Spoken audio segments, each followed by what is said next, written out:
অসম জাতীয় পৰিষদে প্ৰতিষ্ঠা দিৱসৰ দিনটোতে আমি ঘোষণা কৰিছিলোঁ যে 2025 বৰ্ষটো আমাৰ সাংগঠনিক সম্প্ৰসাৰণৰ বা সাংগঠনিক বিস্তাৰ এটা বৰ্ষ হ'ব আৰু সেই লক্ষ্য উদ্দেশ্য লৈ সমগ্ৰ অসমৰ বিভিন্ন প্ৰান্তত আমি যোগদানৰ কাৰ্যসূচী ইতিমধ্যে আমি ৰূপায়ণ কৰিছোঁ। যোৱাকালিও আমাৰ খোৱাং সমষ্টিৰ ধেমেচিত এক যোগদান কাৰ্যসূচী হৈ গ'ল। আজি টিংখং সমষ্টিৰ আৰু খোৱাং সমষ্টিৰ মাজত এই মধ্য অঞ্চলত দুয়োটা সমষ্টিৰ পৰা মানুহ আহিছে আৰু যোগদান কৰিছে। গতিকে এটা অতি আশাপ্ৰদ পৰিৱেশ আহিছে আৰু অসমৰ মানুহৰ কাৰণে আমাৰ নিজৰ অধিকাৰ সুৰক্ষিত কৰা, নিজৰ ভাষা কৃষ্টি সংস্কৃতি ৰক্ষা কৰা আৰু অসমত চলি থকা যিটো সংকটৰ সময়, মূল্য বৃদ্ধি, কৰ কাটলৰ বোজা আৰোপ কৰা, খাজানা বৃদ্ধি, লাইটৰ মাচুল বঢ়োৱা, গেছৰ চিলিণ্ডাৰ, জীৱনদায়িনী ঔষধৰ দাম বঢ়োৱাৰ পাছত দেশৰ সংবিধান, দেশৰ গণতান্ত্ৰিক যিটো পৰম্পৰা ঐতিহ্য এইটোক নাইকিয়া কৰিবৰ কাৰণে,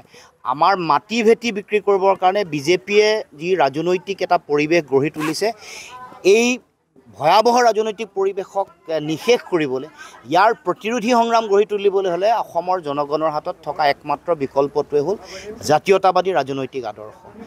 এই আদৰ্শৰ যোগেদি মানুহৰ মাজত সমন্বয় গঢ়িব পাৰিম আৰু এটা নিজৰ দল হিচাপে, অসমৰ মানুহৰ নিজৰ দল হিচাপে অসমৰ মানুহৰ অধিকাৰ, অসমৰ মানুহৰ সুৰক্ষা, আমাৰ ভাষা কৃষ্টি সংস্কৃতি মাটি ভেটি এইবোৰ ৰক্ষা কৰিবৰ কাৰণে প্ৰয়োজনীয় যিটো সংগ্ৰামী ৰাজনৈতিক যিটো ধাৰা, সেইটো কেৱল মাত্ৰ আমাৰ হাতত যদি বিকল্প আছে সেইটো জাতীয়তাবাদৰ ধাৰা।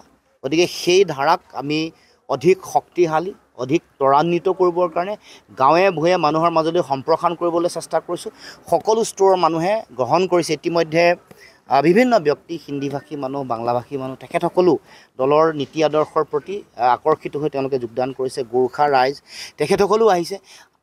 সকলো খিলঞ্জীয়া জাতি, জনগোষ্ঠী, ভাষা ভাষী, ধৰ্মাৱলম্বী লোকে এটা কথাই ভাবিছে যে আমাক অতদিনে ৰাষ্ট্ৰীয় ৰাজনৈতিক দলৰ তেওঁলোকৰ শাসন, তেওঁলোকৰ কাম কাজৰ আমি অভিজ্ঞতা বুটলিলোঁ।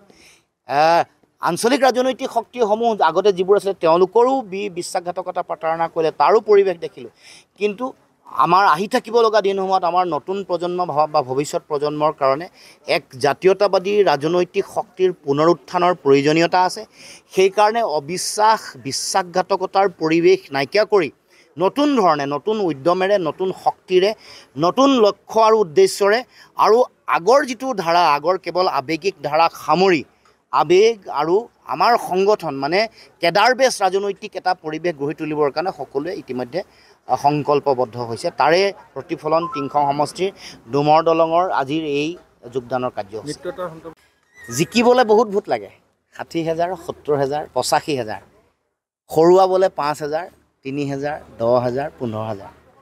গতিকে আমি সেই অভিজ্ঞতাৰ পৰা শিকিব লাগিব, প্ৰত্যেকেই শিকিব লাগিব, ময়ো শিকিব লাগিব, বেলেগেও শিকিব লাগিব।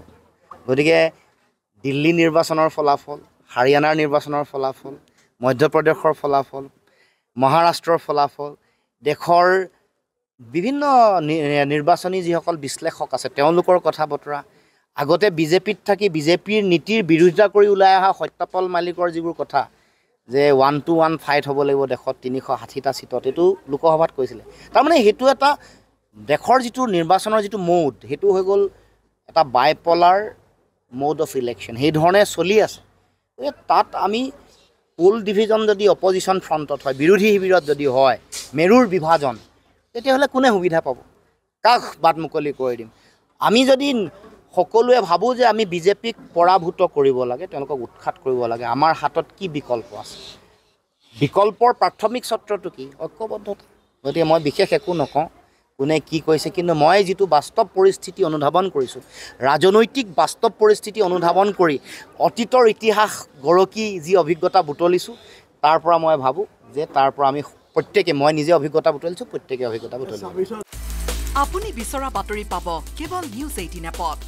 নিউজ 18 এপ ডাউনলোড কৰিবলৈ স্কেন কৰক এই QR কোড।